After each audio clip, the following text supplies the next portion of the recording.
Hi, everybody. Today, we're going to talk about something that we get asked about all the time. Being a part of the Rate of Freedom community, people will love to know how much money we're making. It comes up pretty often. It's funny because it's normally always kind of sheepishly like, and do you mind if I ask? And no worries if you like, we're open books, so we're happy to talk about things. So today we're going to talk about how much money we made last year. Sometimes that's easier for us to do because we have a lot of hindsight on it, and we have the full numbers all wrapped up. So I'm really interested to see how our numbers wrapped up differently last year. I can kick us off. Last year, I made $92,346 copywriting. And I think it's important for me to mention here too, though, that I didn't start copywriting full-time until April of last year. So up until that point, I had a full 9 to 5 from January until April 1st. So I technically passed the $100,000 made up threshold that everyone is going for in my first year. Not specifically with just copywriting, but between my full-time job and with my copywriting projects. So my eyes got huge when you said that number, Kels, because I just pulled mine up and mine is $92,310. So we were like copywriting money twinsies last year. Yeah, I love that so much. I know I kind of, to be honest, like don't track it, I'm sure, as like consistently as like Cassidy does throughout the year, being our little finance guru. But when I pulled that up at the end of the year, like the total, I was like, oh my gosh, to be this close to that like 100K and not have like pushed to get there. I was like, oh my gosh, that's so funny. okay, well, also I just want to say that I just want to level set too that like Katie's hourly was far better than my hourly, because I was taking every client I possibly could and was working on as many projects as I possibly could, and was just like, make all the money, build the funnel, like give people a good experience so they come back and work with me again. And Katie's structure is so much better that like I'm like blown away. I'm blown away that you made that much, knowing that like you took like all summer off last year. That's amazing. Right. Oh man, last year was busy, man. Last year was bonkers. So definitely a roller coaster. Yeah, that's such good insight. So I made $125,693 last year. This was the first official year that I'd crossed the like 6-figure threshold. I had 2 years prior to that where I was so close, like sitting at 90 something thousand dollars for each of those years. That breaks down to like $10,500-ish a month. But whenever you freelance, there is no such thing as a consistent month. Like it varies so much. So just looking at like my individual monthly numbers, my income varied from like $6,000 one month all the way up to $16,000 another month, with like everything in between. So yeah, like even though it averaged out to 10,500, your income does vary like so much when you freelance.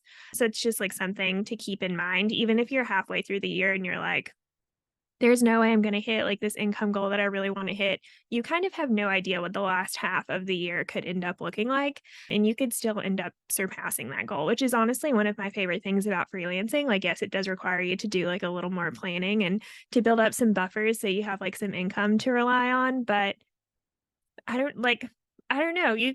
Like your income can really skyrocket out of nowhere, which is kind of exciting. Yeah, that's so true. And I feel like we've had a lot of opportunities to like plug our girl Cass here, but she writes for financial advisors, just companies in the finance niche. She herself has built a business helping freelancers manage their money because of exactly this. And that's so true, Cass. Like you were talking about me taking months off. I don't work in January. I don't take client work. So any income is like deposits. So I think my January was like $2,000. And then in the summer, my family and I went on like a 3-week road trip. So I think July was like $2,000 or something. And then you have these other months that are like 12, 13, $14,000. And so to learn how to manage that money when it's all over the map, and like how to pay your mortgage one month when you know what I mean? When you're only making $2,000, like Cassidy literally talks to you about, or like walks you through how to like have cash cushions and build all these systems into your business so that these months not only don't surprise you, but don't like affect your finances. So it is really important as a freelancer, because at the end of the year, when you have this like big, sexy number, it looks great. But those months when you have like $2,000-$3,000, it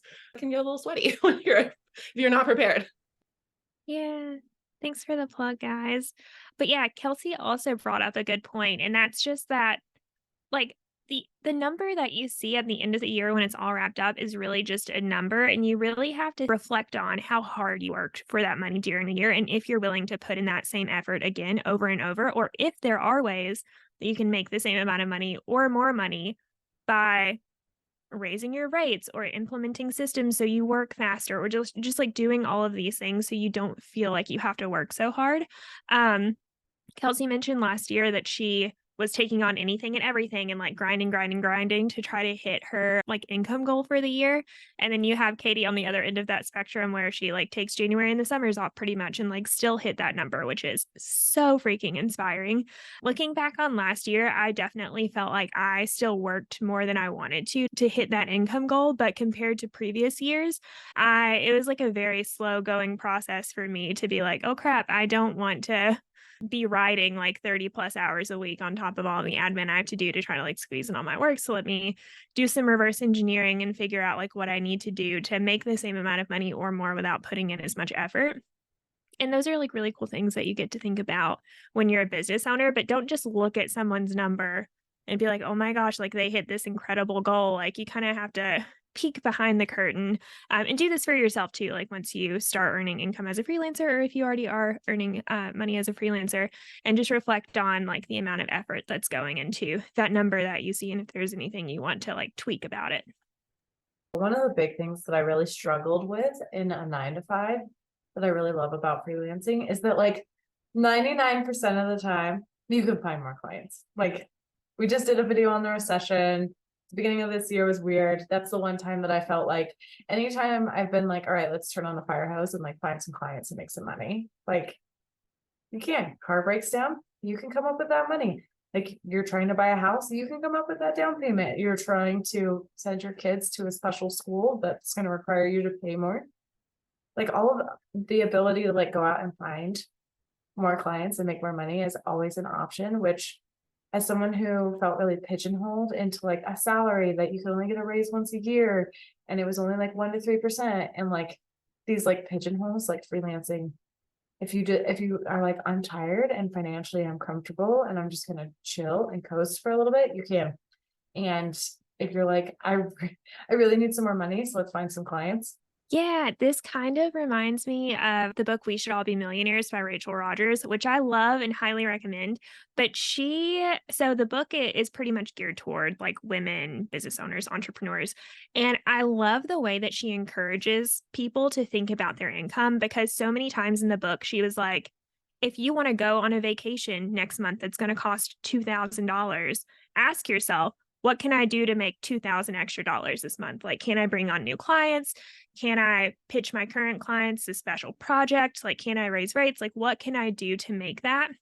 And the same goes for like wanting to hire someone to clean your house, like however much that would cost. If it's $350 a month, like what can I do? Is that just one more extra blog post that I need to like get from a client so I can have that extra money? So she just really encourages you to think about like how much money you need to do this thing that you really, really want to do, and then trying to find like a creative or slightly outside of the box way to bring that income into your business, which is so different and like so freeing compared to being in this 9-to-5 where like this is your salary. And unless you're willing to work more than what you're already committing to work in that job, then your income's not going to change. So it's really exciting.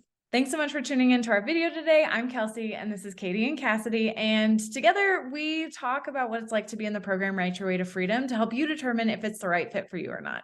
If anything from the videos today resonated with you or made you decide like, yes, this is it, I want to sign up, it would mean the world to us if you used our referral code. For full transparency, we do get a little bit of a monetary kickback every time somebody signs up that we split between the three of us. And we also make a donation to World Central Kitchen, which you can find out more information on via the link in our notes. So thanks so much for tuning in and check out the rest of our questions. We've probably answered the one that you have. Bye.